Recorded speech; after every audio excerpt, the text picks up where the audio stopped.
ओम गंग गणपति नमः। राधे राधे। आप सभी दर्शकों का आपके अपने चैनल धार्मिक कथा और कहानियों में हार्दिक स्वागत है। आज बुधवार का दिन है। बुधवार के दिन भगवान श्री गणेश और बुद्ध देवता की पूजा करने का विधान है। आज के दिन इनका व्रत रखकर इनकी पूजा विधि विधान से करनी चाहिए और बुधवार की कथाएं सुननी चाहिए। आइए आज हम आपको इस वीडियो में बुधवार की पौराणिक कथाएं सुनाते हैं। इन सभी कथाओं को श्रद्धा और भक्ति के साथ आप पूरा अवश्य सुनिए। तो चलिए पहली कथा हम गणेश जी की पूजा पाठ में सुनी जाने वाली पौराणिक कथा आपको सुनाते हैं। एक गांव में सेठ और सेठानी रहते थे। वे बहुत ही धार्मिक प्रवृत्ति के थे और वे गणेश जी के अन्य भक्त थे। वे दोनों बिना चूके ही हर बुधवार को गणेश जी का व्रत रखते और शाम को ब्राह्मणों को भोजन कराने के बाद अपना व्रत खोलते। सेठ जी का काफी बड़ा परिवार था। वे सब आपस में बड़े प्यार और भाईचारे के साथ रहते थे। लेकिन सेठानी और सेठ की कोई संतान नहीं थी। इस विषय पर परिवार और गांव के लोग आपस में बहुत बातें किया करते थे। सभी लोग सेठानी को बांझ बुलाते थे, तो ये सभी बातें सुनकर सेठ और सेठानी बहुत दुखी होते थे। एक बुधवार के दिन सेठ और सेठानी भगवान गणेश जी की पूजा संपन्न करा के मंदिर के बाहर आ रहे थे कि तभी उन्हें सीढ़ियों पर एक छोटा सा बच्चा अकेले बैठा हुआ दिखा। बालक को देखते ही दोनों उसके पास गए और पूछा कि तुम्हारे माता पिता कहाँ हैं। लेकिन बच्चे ने अभी तक ठीक से बोलना नहीं सीखा, इसलिए वो बोल नहीं पाया। पर दोनों सेठ और सेठानी बच्चे के पास शाम तक बैठे रहे। तब तक पंडित जी और सेठ जी और उनके नौकरों के आसपास जाकर बच्चे के माता पिता को खोजने की कोशिश की कि लेकिन उन्हें बच्चे के माता पिता या बच्चे खोने की कोई खबर ना मिली। फिर पंडित जी ने सेठ और सेठानी को वह बच्चा अपने घर ले जाने को कह दिया। साथ में यह भी कहा कि अगर बच्चे के माता पिता यहाँ पर आते हैं तो मैं स्वयं उन्हें आपके पास ले आऊंगा। तब सेठ और सेठानी की खुशी का ठिकाना नहीं रहा। वे दोनों खुशी खुशी उस नन्हे बालक को अपने साथ घर लेकर आ गए। सेठानी ने बच्चे का नाम अपने आराध्य भगवान श्री गणेश जी के नाम पर गणेश रख दिया और बड़े ही प्यार और दुलार से उसका पालन और पोषण करने लगी।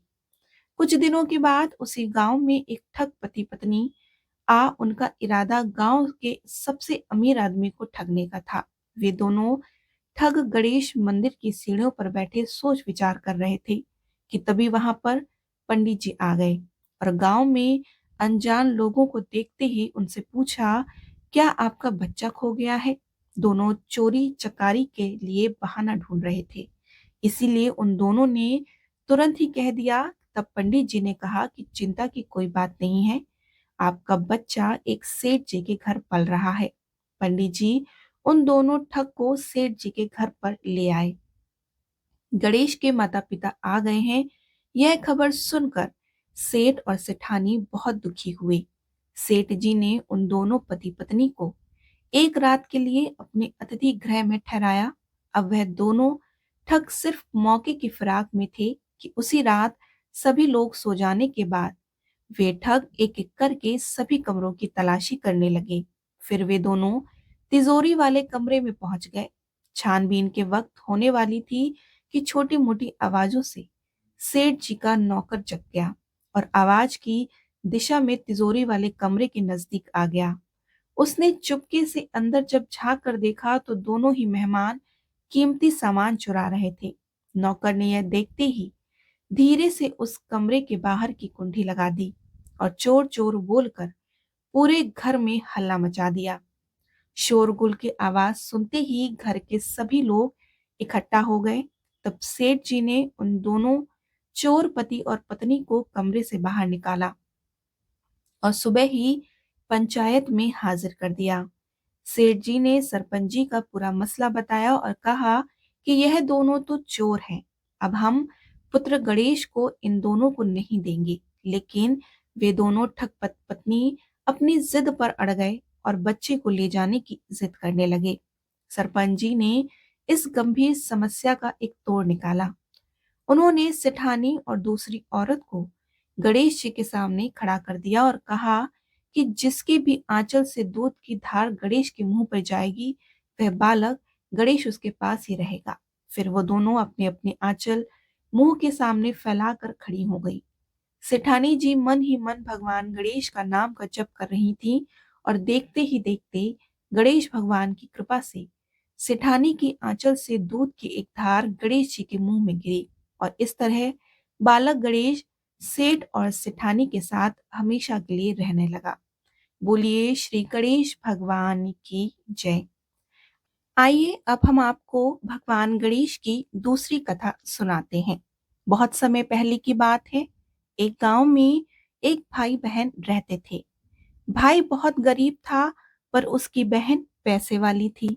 जब बहन के ननद का विवाह था, तब बहन ने ना तो अपने भाई को विवाह में आने का निमंत्रण दिया और ना ही कोई चिट्ठी भेजी। भाई को बाहर वालों से पता चला कि उसकी बहन के ननद का विवाह है। भाई ने अपने गांव वालों को बताया। तब गांव वालों ने अपनी बहन से चुनरी, बिछिया, साड़ी जैसा जिनसे बन पड़ा कन्या के लिए दे दिया। भाई सारा सामान लेकर बहन के गांव पहुंचा और बहन के घर जाने पर बहन की देवरानी बोली कि भाभी जी, आपके भाई आए हैं। तो बहन ने पूछा कि कैसे आए हैं और क्या पहना है। तब देवरानी ने कहा कि पैदल आए हैं, फटी पगड़ी फटी धोती पहने हैं। तो बहन बोली कि मेरे ससुर हवेली के सामने दुकान में बैठे हैं, मुझे शर्म आती है। तो भाई को बोलो कि पीछे के दरवाजे से आए। भाई के आते ही बहन ने भाई को एक कमरे में बंद कर बाहर से ताला लगा दिया। एक तरफ लड़की का विवाह हो रहा था, गाजे बाजे बज रहे थे, अतिथियों को भोजन कराया जा रहा था, तो दूसरी तरफ भाई को कोई भी पानी तक पूछने वाला नहीं था। तभी भांजे की बहू को दया आई और उसने दरवाजा खोल दिया। दरवाजा खोलते ही वो वहां से भागा और 2 दिन के भूखे प्यासे रहने के कारण उसे चक्कर आने लगे। रास्ते में एक गणेश जी का मंदिर था। वो वहां जाकर गिर गया और रोते रोते गणेश भगवान से अपनी व्यथा सुनाई और बोला कि हे गणेश जी, आज मेरी गरीबी के कारण मेरी सगी बहन ने मुझे धिक्कार दिया। घर जाने पर मेरी पत्नी, मेरे बच्चे जब पूछेंगे कि विवाह से क्या मिठाई लेकर आए हो, तो मैं क्या जवाब दूंगा। तब गणेश जी को उस पर दया आ गई और गणेश जी बोले कि मेरे बगीचे से ककड़ी और तरबूज तोड़कर ले जा। तब भाई ने ककड़ी तोड़कर झोला भर लिया और अपने घर को चला गया। घर जाते ही बच्चों ने पूछा कि पिताजी, बुआ के यहाँ से हम लोगों के लिए क्या लाए हैं। झोला खोलते ही छोटे तरबूज सोने के गेंद में बदल गए। बाकी तरबूज काटने से हीरे मोती निकले। पत्नी बोली कि आप बहन के घर से इतना कुछ क्यों लाए। अपनी बहन ने हम लोगों के लिए बहुत ज्यादा दे दिया। भाई ने कुछ भी जवाब नहीं दिया। गणेश भगवान की कृपा से उनके दिन बदल गए। भाई का काम धंधा जोरों से चलने लगा और धीरे धीरे गहने, कपड़े, रहने के लिए मकान बन गए। पत्नी बोली कि एक बार ननद जी को बुला कर लाओ। तो भाई ने नए कपड़े, नए जूते पहनकर रथ में बैठकर बहन को लेने गया। देवरानी बोली कि भाभी जी, आपके भाई आए हैं। बहन ने पूछा कि कैसे आए हैं और क्या पहना है। तब देवरानी बोली कि रथ में बैठकर खूब ठाट बाट से आए हैं। बहन बोली कि मेरे भाई को बोलो कि हवेली के सामने से आए, मेरे ससुर, देवर, जेठ देखेंगे। भाई का बहन ने खूब स्वागत सत्कार किया। भाई बोला कि बहन, मैं तुम्हें लेने आया हूँ। तब बहन ने कहा कि मुझे भी बहुत दिन हो गए हैं, चलो मैं चलती हूँ। भाई बहन को लेकर अपने घर आया और भाई और उसकी पत्नी ने बहन का खूब आदर सत्कार किया। जो चीजें मांगी सब बनवा कर दिया। बहन बोली कि भाई, मुझे एक जूते चाहिए। तब भाई ने मोची को बुलाया और कहा कि मेरी बहन ने के लिए ऐसी जूती बनाओ जो मुंह से बोले। भाई ने बहन को बहुत सारा धन देकर विदा किया, पर अभी तक वह जूती नहीं आई। बहन रवाना होने लगी कि तभी मोची जूतियां लेकर आया और बहन की जूती पहनते ही ज्योतियां बोली कि निर्धन भाई के पैसे वाली बहन, गणेश जी का बगीचा नहीं होता तो आज क्या करती। बहन तब भाई की पत्नी से पूछने लगी कि ये कहाँ से आवाज आ रही है। तभी भाई ने कहा कि सुबह का समय है, कोई जीव जंतु बोल रहे हैं। भाई ने घोड़े गाड़ी को जल्दी जाने को कहा। बहन के जाते ही पत्नी जिद करके बैठ गई कि ज्योतियां क्या बोल रही थी। तब पति ने अपनी पूरी आपबीती सुनाई कि कैसे बहन ने मुझे 2 दिन भूखा रखा, कमरे में बंद कर दिया और भांजी की बहू ने दरवाजा खोला तब मैं बाहर आया और गणेश जी की शरण में जा पहुंचा। गणेश जी की कृपा से हमारे दिन बदले हैं। उसने अपनी पत्नी की सारी बातें बताई। तब पत्नी बोली कि अगर मुझे मालूम होता तो मैं आपकी बहन को कुछ नहीं देती। मेरी दिया हुआ सब कुछ वापस लेकर आओ। तब पति बोला कि गणेश भगवान ने हमें सब दिया है। अगर मैं मुझे भूखा प्यासा कमरे में बंद नहीं करती तो मैं गणेश भगवान के मंदिर में क्यों जाता। मैं गणेश जी को अपना दुखड़ा क्यों सुनाता। तुम अपना मन मैला मत करो और अपने पर तो गणेश जी की कृपा है और किस चीज की कमी है। फिर दोनों गणेश जी के आगे झुककर प्रणाम करते हैं और जयकारा लगाते हैं। और गणेश जी महाराज जैसी कृपा आपने गरीब भाई पर की, वैसे ही अपनी सभी भक्तों पर अपनी कृपा बनाए रखिए। बोलिए श्री गणेश महाराज की जय। आइए अब हम आपको सुनाते हैं गणेश जी की दूसरी पौराणिक कथा। एक बार देवी तुलसी विवाह हेतु वर ढूंढने के लिए तीर्थ यात्रा पर निकली और ढूंढते ढूंढते वह गंगा किनारे पहुंच गई। उस समय गणेश भगवान गंगा किनारे तप कर रहे थे। उन्हें देखते ही देवी तुलसी उन पर मोहित हो गई और उनके मन में गणेश भगवान से विवाह की इच्छा उत्पन्न हुई। फिर देवी तुलसी ने गणेश जी के पास जाकर उनका ध्यान भंग कर दिया। आंखें खोलने के बाद गणेश भगवान के सामने देवी तुलसी खड़ी थी। लेकिन सामने एक स्त्री है, इसलिए अपने क्रोध को नियंत्रण में रखकर भगवान गणेश ने पूछा कि आप कौन है देवी, और मेरा ध्यान भंग करने का क्या कारण है। तो जवाब में देवी तुलसी ने अपने परिचय के साथ गणेश जी से विवाह करने के लिए बात की। गणेश भगवान जी बोले कि देवी मैं ब्रह्मचारी हूँ, इस वजह से मैं विवाह नहीं कर सकता। अपने विवाह प्रस्ताव के लिए न सुनने के बाद देवी तुलसी क्रोधित हो गई और उन्होंने गणेश जी को श्राप दे दिया कि उनका ब्रह्मचर्य टूटेगा, उनके 2 विवाह होंगे। इस बात पर भगवान गणेश भयंकर क्रोधित हो उठे, क्योंकि एक तो वह स्त्री थी, इसलिए ध्यान भंग करने पर भी गणेश जी ने कुछ नहीं कहा। इतनी विनम्रता से बात करने पर भी उन्हें श्राप दे दिया। फिर गणेश भगवान ने भी तुलसी को श्राप दे दिया कि तुम्हारा विवाह शंखचूर्ण नाम के असुर के साथ होगा। एक देवी होकर भी उनका विवाह एक राक्षस से होगा। और यह जानकर देवी तुलसी विचलित हो गई। विनायक जी की इस कठोर श्राप से मुक्ति दिलाने की क्षमा याचना करने लगी। फिर गणेश जी को तुलसी देवी पर दया आ गई और वे बोले कि मेरा श्राप तो बदल नहीं सकता, वह तो होकर ही रहेगा, लेकिन अगले जन्म में तुम एक पेड़ बनोगी और भगवान श्री हरि विष्णु जी की अत्यंत प्रिय होगी। उनकी पूजा में भी तुम्हारा एक महत्वपूर्ण स्थान होगा और कलयुग के इंसानों को तुम मोक्ष का मार्ग दिखाओगी। लेकिन तुमने मेरा तप भंग किया है और मुझे ब्रह्मचारी होकर भी 2 विवाह का श्राप भी दिया है, इसलिए मेरी किसी भी प्रकार की पूजा में तुम निषेध रहोगी। इस प्रकार देवी तुलसी गणेश भगवान की पूजा में निषेध हो गई। प्रेम से बोलिए गणेश भगवान की जय। अब सुनते हैं गणेश जी के विवाह की कथा। भगवान गणेश का मुख हाथी का है और एक दांत भी टूटा हुआ है। इन्हीं 2 कारणों की वजह से उनका विवाह नहीं हो पा रहा था। इस बात से गणेश जी महाराज अक्सर नाराज रहा करते थे। एक दिन एक देवता के आग्रह पर विनायक जी उसके विवाह में अपनी उपस्थिति दर्शाने गए। विवाह स्थल पर पहुंचने के बाद कुछ देवताओं ने मिलकर गणेश भगवान का समय पर विवाह न होने के कारण उपहास किया, जिससे गणेश जी बहुत ही अधिक नाराज हो गए। उसी दिन उन्होंने ठान लिया कि जब तक मेरा विवाह नहीं होता तब तक मैं किसी भी देवता का विवाह नहीं होने दूंगा।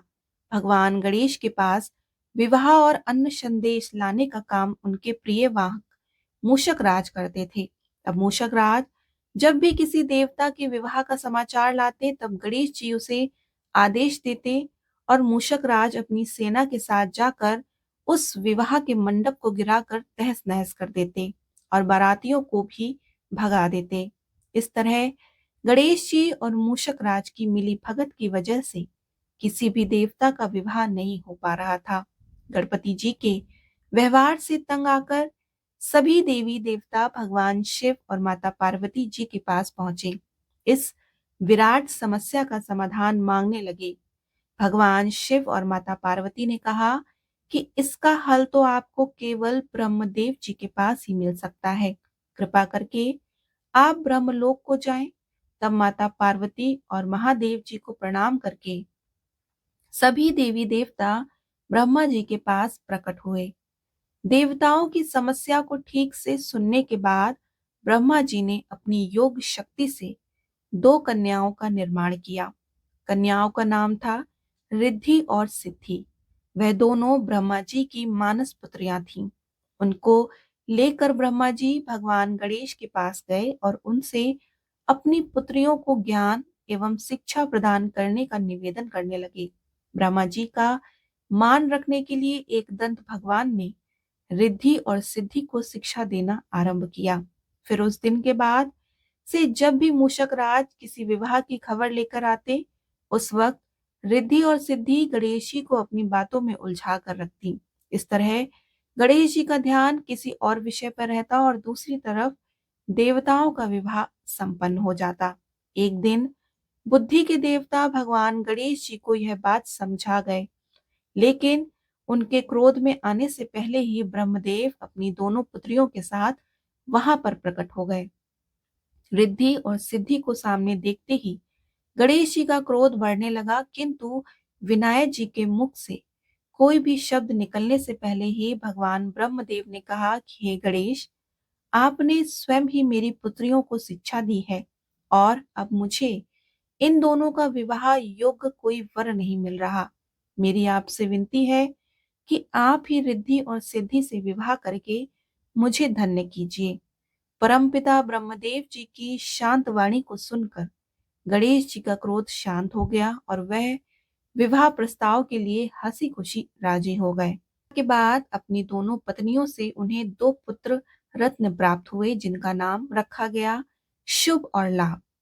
इस तरह भगवान गणेश का विवाह संपन्न हुआ। बोलिए श्री गणेश भगवान की जय। आइए अब हम आपको सुनाते हैं भगवान गणेश की अगली कथा। बहुत समय पहले की बात है। एक दिन गणेश जी सैर कर रहे थे और सैर करते करते वे एक अनाज के खेत में पहुंच गए और भोग लगने के कारण उन्हें उस खेत में से अनाज के दाने तोड़कर खा लिए। वह खेत सेठ धनीराम जी का था और कुछ समय बाद गणेश जी को अपने किए पर पछतावा होने लगा, क्योंकि उन्होंने सेठ जी को बिना पूछे ही उस खेत से अनाज चुरा लिया था। फिर गणेश जी ने सोचा कि अपने किए बुरे कर्म का प्रायश्चित तो करना ही पड़ेगा। इसलिए उन्होंने सेठ जी के यहाँ 12 साल के लिए नौकरी करने की ठान ली। उसके बाद अगले दिन सुबह विनायक जी एक 13 से 14 साल के एक लड़के के रूप में नौकरी मांगने के लिए धनीराम सेठ जी के घर पहुंच गए और उन्होंने सेठ जी को अपना नाम गणेश बताया। गणेश भगवान की बुद्धिमानी की परीक्षा लेने के बाद सेठ जी ने खुशी खुशी उसे नौकरी दे दी। अब गणेश भगवान एक सामान्य मानव के रूप में सेठ जी के घर पर ही रहने लगे और एक दिन सेठ जी की पत्नी शाम के समय घर का काम खत्म करने के बाद राख से हाथ धोने जा रही थी। यह देखकर गणेश जी ने सेठानी जी के हाथ पकड़कर जबरदस्ती मिट्टी से हाथ धुलवा दिए। गणेश जी की इस हरकत से सेठानी जी को बहुत गुस्सा आया और उन्होंने सेठ जी के कमरे में जाकर गणेश की शिकायत कर दी। सेठानी की इस बातें सुनने के बाद सेठ धनीराम ने गणेश को बुलाया और इस हरकत का कारण पूछा। तब गणेश जी बोले कि सेठानी शाम के समय राख से हाथ धो रही थी और ऐसा करने से घर की लक्ष्मी नाराज होती है, इसलिए मैंने उनके हाथ मिट्टी से धुलवा दिए। इससे घर पर माता लक्ष्मी की कृपा बनी रहेगी।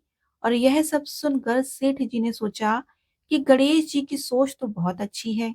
इसके कुछ दिनों बाद कुंभ मेले का शुभ अवसर आया। तब सेठ जी ने गणेश को बुलाया और कहा कि सेठानी जी को कुंभ मेले में स्नान करा लाओ। सेठानी और गणेश स्नान के लिए मेले में पहुंचे। वहां पहुंचने के बाद सेठानी जी नदी के किनारे बैठकर नहाने लगी और उन्हें ऐसा करते देखकर गणेश दौड़कर आए और सेठानी जी के दोनों हाथ पकड़कर उन्हें नदी के अंदर ले गए। उनसे पानी में डुबकी लगवाई और फिर किनारे पर ले आए। अब गणेश की इस हरकत से तो सेठानी को बहुत गुस्सा आया। सेठानी जी घर आते आते पूरे रास्ते गणेश को ताने मारने लगी, लेकिन गणेश भगवान सब कुछ शांति से सुन रहे थे। घर आते ही सेठानी ने सेठ जी के पास फिर से खड़े होकर शिकायत की। तब सेठ जी ने फिर से गणेश को बुलाया और पूछा कि तुमने ऐसा क्यों किया। गणेश जी बोले कि सेठ जी, सेठानी जी नदी के किनारे बैठकर गंदे पानी से नहा रही थी, तो मैंने उन्हें नदी में ले जाकर साफ पानी में डुबकी लगवाई। ऐसा करने से उन्हें अगले जन्म में बहुत बड़ा राजपाट और वैभव मिलेगा। सेठ जी ने सोचा कि गणेश के विचार तो बहुत अच्छे हैं, मेरे परिवार का भला सोचता है। कुछ दिनों बाद सेठ जी के घर पर पूजा थी। पंडित जी आने के बाद में सेठ जी ने गणेश से कहा कि जाओ और सेठानी को बुला कर ले आओ। सेठ जी की आज्ञा के अनुसार गणेश जी सेठानी को बुलाने गए तो उस वक्त सेठानी काली चुन्नी ओढ़कर कमरे से बाहर आ रही थी। वह देखते ही गणेश जी वह काली चुन्नी उतार कर फाड़ दिए और कहा कि पूजा के लिए लाल रंग की चुन्नी ओढ़ कर आओ। अब सेठानी जी गणेश जी पर बहुत नाराज हुई, उन पर चिल्लाने लगी। इस आवाज को सुनकर सेठ जी वहां पर भागते हुए आए और पूछा कि क्या हुआ। तब सेठानी ने बोला कि गणेश ने मेरी चुन्नी फाड़ दी। फिर सेठ जी ने गणेश को बहुत डांटा। जवाब में गणेश जी ने कहा कि सेठ जी, पूजा में कभी काला वस्त्र नहीं पहनते, इससे शुभ काम सफल नहीं होते, इसलिए मैंने ऐसा किया। सेठ जी ने सोचा कि गणेश तो बहुत समझदार है। इसी तरह लीला रचाते हुए उसी घर में गणेश जी के 12 साल बीत गए। फिर एक दिन सेठ जी ने नया कारोबार शुरू करने से पहले घर में पूजा रखी। पूजा करते करते सेठ जी को याद आया कि पूजा की सामग्री में गणेश भगवान की मूर्ति तो है ही नहीं। तब उन्होंने अपने नौकर गणेश को पूजा घर से भगवान विनायक की मूर्ति लाने को कहा। तब गणेश बोला कि मुझे ही मूर्ति समझकर आप पूजा पर विराजमान कर दीजिए, आपके सारे शुभ काम सफल हो जाएंगे। इस बात को सुनकर सेठ जी को गुस्सा आया और वो बोले कि गणेश, तुम अब तक सेठानी से मजाक करते थे, अब मुझसे भी करने लगे। तब उत्तर में गणेश जी मुस्कुराते हुए सेठ जी से कहा कि मैं मजाक नहीं कर रहा, मैं सत्य कह रहा हूँ। इतना कहने पर नौकर गणेश ने अपनी असली भगवान स्वरूप धारण किया और साक्षात भगवान श्री गणेश के सामने देखते ही सेठ और सेठानी उनके चरणों में लीन हो गए। उन्होंने अपनी पूजा संपन्न की। इसके बाद गणेश जी देखते ही देखते अंतर ध्यान हो गए। बाद में सेठ और सेठानी को बहुत पछतावा होने लगा कि स्वयं भगवान हमारे घर नौकरी कर रहे थे और हमने उनके साथ कितना बुरा व्यवहार किया, उनसे बहुत सारा काम कराया, और यह सोचकर दोनों दुखी रहने लगे। उसी रात सेठ और सेठानी ने सपने में भगवान गणेश प्रकट हुए और उन्हें समझाया कि मैंने 12 साल पहले तुम्हारे खेत से अनाज के दाने बिना पूछे तोड़ लिए थे। उसी कर्म का दोष दूर करने के लिए मैं 12 साल से तुम्हारे घर नौकरी किया। धनीराम सेठ जी के जीवन का काया पलट हो गया और गणेश जी जैसी माया अपने धनीराम सेठ जी से करी, वैसी ही माया इस कहानी को पढ़ने वाले और सुनने वाले हर व्यक्ति पर करना। कथा अधूरी हो तो इसे पूरी करना और हमसे कोई गलती हो गई हो तो उसके लिए क्षमा करना। बोलिए श्री गणेश भगवान की जय। आइए आज बुधवार के दिन हम आपको बुद्धदेव की पौराणिक कथा सुनाते हैं। बहुत समय पहले की बात है। एक साहूकार का नया नया विवाह हुआ था। उसकी पत्नी मायके गई हुई थी। नया नया विवाह था, नई नई उमंग थी और साहू का परिवार भी कुछ खास बड़ा नहीं था। जो रिश्तेदार थे उनके घर बहुत दूर थे। अब साहूकार को अकेलापन खाए जा रहा था। उससे रहा नहीं गया और साहूकार जा पहुंचा ससुराल। साहूकार की बड़ी आवभगत हुई, लेकिन ससुराल में तो अपनी पत्नी से खुलकर बात करना तो दूर, सूरत देखना तक मुश्किल हो रहा था। अगले दिन साहूकार ने कह दिया कि विदाई की तैयारी कर लीजिए, हमें निकलना है। अब संयोगवश वह दिन था बुधवार। सास ससुर ने समझाने का प्रयास किया कि बेटा, आज बुधवार का दिन है, इस दिन बेटी की विदाई करने का रिवाज नहीं है। बेटी की विदाई क्या, किसी भी शुभ कार्य के लिए यात्रा पर जाना बुधवार के दिन शुभ नहीं माना जाता। लेकिन साहूकार नहीं माना और कहा कि इन सब बातों को मैं नहीं मानता, आप हमें जाने का आशीर्वाद दे दीजिए। अब अपने दामाद के आगे सास ससुर की कहाँ चलने वाली थी। मन महसूस कर तैयारी करनी पड़ी। बेटी की विदाई कर दी। अब चलते चलते रास्ते में साहूकार की पत्नी को प्यास लग जाती है। साहूकार जैसे पानी लेने के लिए जाता है और वापस आता है, उसको हैरानी का ठिकाना नहीं रहता। अपने ही हम शक्ल को गाड़ी में पत्नी के बगल में बैठ के देखता है। उसकी पत्नी भी एक शक्ल के दो दो व्यक्तियों को देखकर परेशानी में पड़ जाती है कि उसका पति कौन सा है। जैसे ही साहूकार ने पत्नी के पास बैठे व्यक्ति से पूछा कि वह कौन है, तो पलट कर जवाब दिया कि भैया, मैं तो फला नगर का साहूकार हूँ और फला नगर से अपनी पत्नी को लेकर आ रहा हूँ। तुम बताओ कि तुम कौन हो, जो मेरा वेश धर कर यहाँ आ कबाब में हड्डी बनने के लिए आदम के हो। ऐसे बहसबाजी करते करते दोनों में झगड़ा बढ़ गया। घोड़े को देखते ही राज्य के सिपाही वहां आ पहुंचे और साहूकार को पकड़ लिया। अब सिपाही भी चक्कर में कि दोनों की शक्ल तो एक समान है। उन्होंने साहूकार की पत्नी से पूछा कि उसका पति इनमें से कौन है। वह बेचारी क्या जवाब देती। तब साहूकार ने हाथ जोड़ लिए और भगवान से विनती करने लगा कि हे भगवान, यह आपकी क्या माया है। तभी आकाशवाणी हुई कि मूर्ख, याद कर, कुछ देर पहले ही तूने अपने सास ससुर की आज्ञा न मानकर भगवान बुद्ध का अपमान किया और बुधवार के दिन तू अपनी पत्नी को लेकर चल पड़ा, जबकि तुझे इस दिन गमन नहीं करना चाहिए था। वह स्वयं बुद्ध देव थे जो तुम्हें सबक सिखाने के लिए तुम्हारे वेश में हैं। तब साहूकार ने कान पकड़कर माफी मांगी और आगे से कभी भी ऐसा न करने का वचन किया और बुधवार को नियम पूर्वक व्रत पालन करने का संकल्प किया। तब जाकर साहूकार के रूप में प्रकट हुए बुद्ध देवता अंतर्ध्यान हुए और साहूकार अपनी पत्नी को लेकर घर जा सका। इस घटना के पश्चात साहूकार और उसकी पत्नी दोनों नियमित रूप से बुधवार के व्रत का पालन करने लगे। मान्यता है कि जो भी व्यक्ति इस कथा को कहता है, सुनता है या फिर पढ़ता है, उसे बुधवार के दिन यात्रा करने से किसी तरह का दोष नहीं लगता, समस्त सुखों की प्राप्ति होती है और बुध ग्रह की शांति और सर्व सुख के इच्छुक स्त्री पुरुष बुधवार के इस व्रत को कर सकते हैं। ज्ञान, बुद्धि, कार्य, व्यापार आदि में उन्नति के लिए भी बुधवार का व्रत बेहद शुभ और फलदायी माना जाता है। बुधवार के दिन बुद्ध देवता के साथ साथ भगवान गणेश की पूजा अर्चना भी आपको जरूर करनी चाहिए। उम्मीद है आपको आज का ये वीडियो पसंद आया हो। अगर आपको आज की ये कथाएं अच्छी लगी हो तो वीडियो को लाइक और शेयर करना मत भूलिए। साथ ही कमेंट बॉक्स में भगवान गणेश और भगवान बुद्ध देव की जय जयकार जरूर करें। अगर आप हमारे चैनल पर नए हैं या आपने अभी तक हमारे चैनल को सब्सक्राइब नहीं किया है, तो हमारे चैनल को जरूर सब्सक्राइब करें। राधे राधे।